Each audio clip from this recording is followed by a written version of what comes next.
नमस्कार, आपका स्वागत है द वॉइस टीवी में। आप देख रहे हैं देश दुनिया की बड़ी खबरें। प्रधानमंत्री नरेंद्र मोदी आज नई दिल्ली में कर्तव्य पथ पर स्थित कर्तव्य भवन 3 का उद्घाटन करेंगे। इस अवसर पर वे एक जनसभा को भी संबोधित करेंगे। कर्तव्य भवन 3 सेंट्रल विस्टा के व्यापक परिवर्तन का एक हिस्सा है, जिसका उद्देश्य है प्रशासनिक प्रक्रियाओं को सुव्यवस्थित और चुस्त शासन को सक्षम बनाना।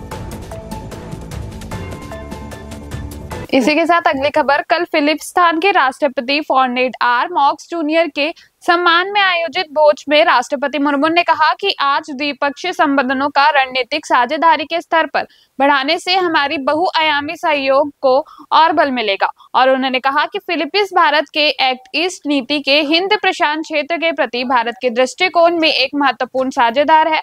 राष्ट्रपति द्रौपदी मुर्मू ने इस बात पर जोर दिया कि द्विपक्षीय संबंधों को रणनीति साझेदार के स्तर तक ले जाने से भारत और फिलिप्स्तान के बीच बहुआयामी सहयोग की ओर बढ़ावा मिलेगा। राष्ट्रपति द्रौपदी मुर्मू ने कहा कि फिलिप्स क्षेत्र के स्थिरता और समृद्धि लाने के लिए भारत की एक्ट ईस्ट नीति का महत्वपूर्ण साझेदार है।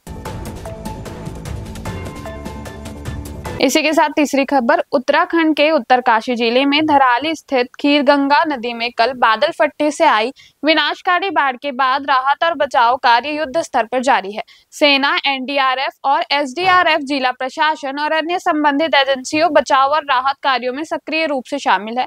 अब तक 130 से ज्यादा लोगों को सुरक्षित निकाला जा चुका है। राजपूताना राइफल्स के कमांडिंग ऑफिसर कर्नल हर्षवर्धन के नेतृत्व में लगभग 150 जवान प्रभावित क्षेत्र में राहत कार्यों में लगे हुए हैं। इसके अतिरिक्त एसडीआरएफ की 3 टीमें मौके पर मौजूद है और लगभग 70 से 80 लोगों को गंगोत्री में सुरक्षित क्षेत्रों में पहुंचाया गया है। एसडीआरएफ कमांडर अर्पण यदुवंशी ने बताया है कि उन्नत उपकरणों और डॉग स्क्वाड से लैंस अतिरिक्त टीमों की आपदा स्थल के लिए रवाना हो रही है।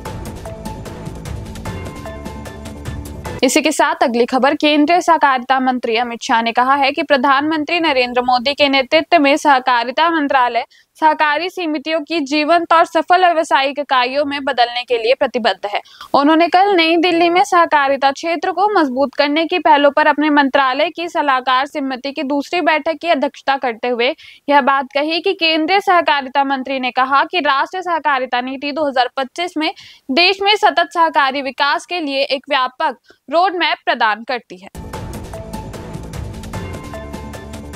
इसी के साथ खेल जगत में शतरंज में चेन्नई ग्रैंड मास्टर टूर्नामेंट का तीसरा संस्करण आज चेन्नई में शुरू होगा। इस टूर्नामेंट में 2 राउंड रॉबिन ग्रुप शामिल है, जिन्होंने 2 वर्गों में विभाजित किया गया है।